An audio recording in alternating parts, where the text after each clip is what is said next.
Hey guys, welcome back to my channel.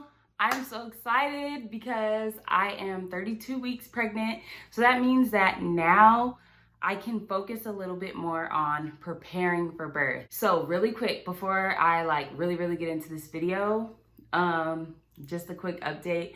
My husband and I and our family, we just moved into our first home. I'm so excited. It's beautiful. I love it. It's perfect for us. Yeah, I'm just so happy. So if you guys are interested in a new house tour, let me know. I'm comfortable with showing our office and the communal areas. I don't know about showing y'all my bedroom, but yeah. So anyway, let's get into the video. I gotta remind you guys, I am not a medical professional. I'm just a mom trying to help out other moms and give you guys some tips on what's worked for me. So check this disclaimer out. Today, I wanna share with you guys my top 4 tips on having an all-natural, drug-free vaginal birth. I think everyone here knows that I have 2 children, but what you may not know is that both of those births were completely natural, drug-free, no help.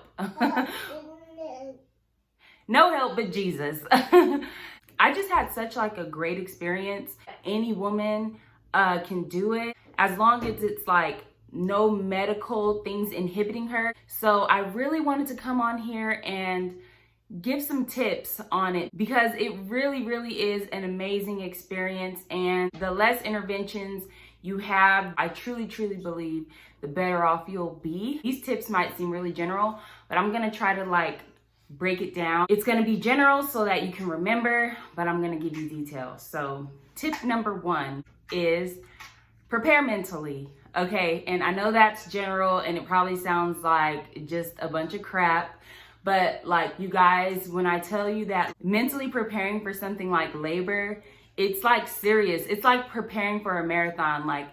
Nobody just goes out and runs a marathon. I've never ran a marathon, but I've ran 5Ks and stuff. And I know that if I decided to sign up for a marathon, even if I decide to sign up for a half, I'm gonna have to prepare myself mentally. By preparing yourself mentally, I mean, first of all, believing that you can. Believe that you can have an all-natural birth. You gotta affirm yourself every single day. I can do this. My body was made to do this. It's natural. I can do it. Let me show you guys my shirt. I wore this shirt just for this tip. It says, "She believed she could, so she did." And I got this from That Leche League. I'll have the link in my description box. They have other cute shirts like this with really great sayings and some breastfeeding support shirts. If you guys are interested, you can use my code. But yeah, so first of all, you just want to prepare yourself mentally. You got to really believe that you can do it. If you're not sure of yourself, I'm not saying that you can't do it, but it'll be a little bit harder. So just have confidence in yourself. Know that you can do it. Affirm yourself. Recite those affirmations to yourself every single day. The next way that you can prepare mentally is by deciding that you will do it. Decide in your mind that as long as it's medically safe, you're gonna have a natural drug-free delivery.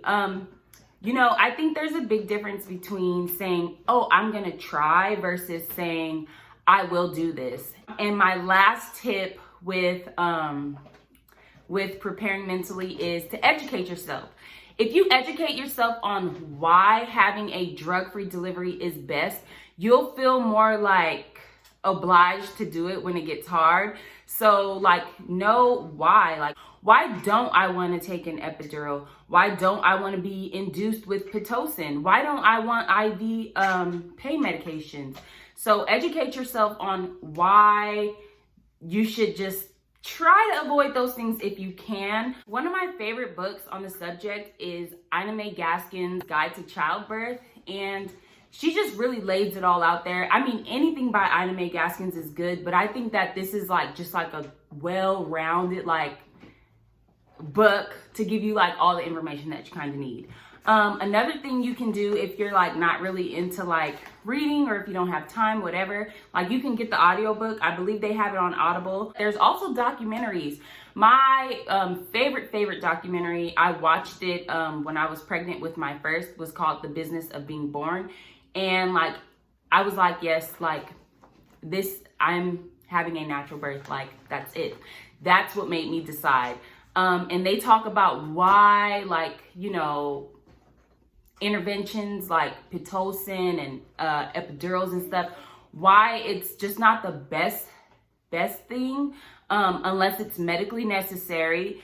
And there's another one called Born in America. So check those out. If I can find links online, I will add them to the description box. My second tip is prepare physically. Prepare your body. Like I said, you would not go into a marathon without mentally preparing. Same with physically preparing. You're not going to run a marathon without training for that marathon. Train your body to give birth, baby. Like, train your body so that you can get through labor. I personally don't have like long labors, glory to God. But some women labor for like 13, 14, 15 hours. And I've heard even longer than that. So you're gonna have to physically prepare for this. Labor is exactly that. It's labor, it's work. The first thing is to maintain a good fitness level throughout your entire pregnancy, and don't start neglecting it towards the end. I know when we get bigger, we're tired, like we don't feel like walking. Girl, you better walk. You better keep that endurance up because you're gonna need it for labor. And the next part of preparing physically is to try red raspberry leaf tea, but make sure that your doctor or whoever's monitoring your pregnancy says that it's okay for you. I truly believe that red raspberry leaf tea was a help for me. It tones your uterus so that your labor contractions are more effective. You can have contractions that just are not being effective. They're not dilating you and nothing's happening. I believe that it also helped me afterwards getting that like postpartum tummy down. Those contractions don't stop after you've delivered. They continue on for like a while, like I would say at least like a week when you're breastfeeding. And that's just your uterus contracting back down to its normal size and going back into its normal place. But yeah, so along with keeping your endurance up and staying physically fit, try red raspberry leaf tea. Tip number 3 is to have the right support and to be mindful about like what's going in your ear. You want to avoid any and all negative birth talk. So if anyone's doing anything but encouraging you, just shut them up in the kindest way that you can, like, you know, the least rude way. Like if anyone's like, oh my gosh, like, I can't believe you're doing this without medication. How are you even considering that? Shut them up. It makes all the difference when the people around you are encouraging you and telling you like, you can do this, you can do this. Be strong. Like that makes all the difference versus when people are just like, oh my gosh, that seems so hard. If people are telling you how scary, how painful, how terrifying, how terrible labor is, shut them up. That stuff gets into your psyche and you just want all positive, like all positivity, down to even like reading people's birth stories. When I'm pregnant, I don't read negative birth stories or like traumatic birth stories or anything like that. Like I will only read all natural, vaginal, drug-free birth stories. That's the only thing that I will read. I refuse to read anything else because that's what I want, and I don't want anything else unless it's like medically necessary. And the good thing is that most of the time when people put a birth story online, they'll put like a trigger warning or something like that if it's something that's like really traumatic or if it's something scary.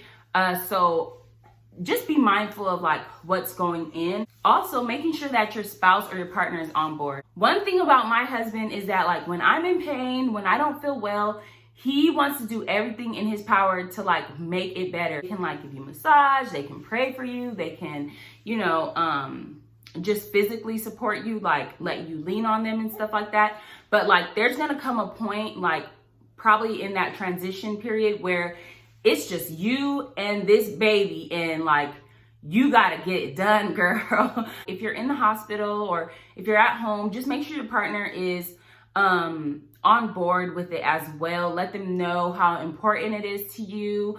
Show them like the documentaries that I mentioned, so that when the time comes, they're not saying like, oh, hey, do you want an epidural? Like, do you want me to ask them for some like pain medication or whatever? Because that's just not really helpful. Like when I was in labor with Noah, because like, not Leia, because I got to the hospital at literally 9.5 centimeters. It was basically time to push. But when I was in the hospital with Noah, I told the nurses, don't even offer me any pain meds. Like, don't offer them to me, because I don't want to have a moment of weakness where I'm just like, yes, yes, give it to me. You know what I mean? So just let them know, like, don't even bring it up. Don't even offer it. I don't want it. Don't bring it up.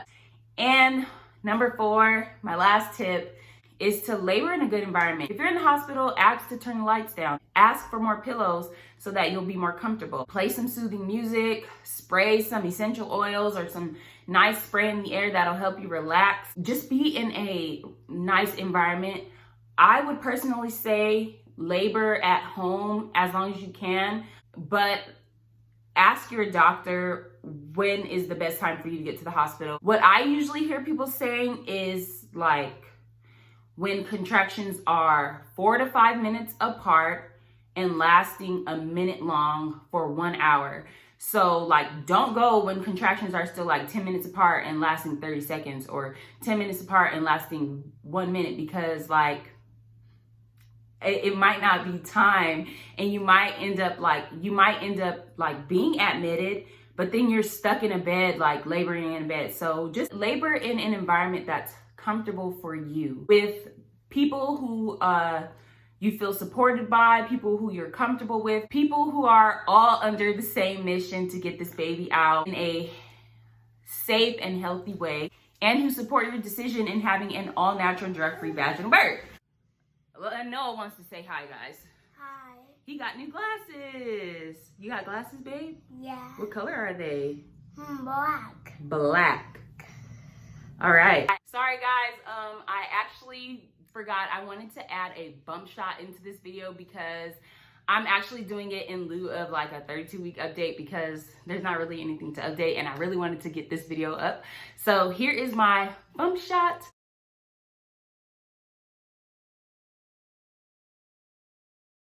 This is actually like footage from my Instagram stories. That's why it's in portrait mode or whatever. But that's my 32-week bump. So those are my top 4 tips. I'm just gonna try to wrap this up really quickly, because my kids are coming like in and out of the office now. But those are my top 4 tips. Prepare yourself mentally. It's so important. Prepare yourself physically. It's also important.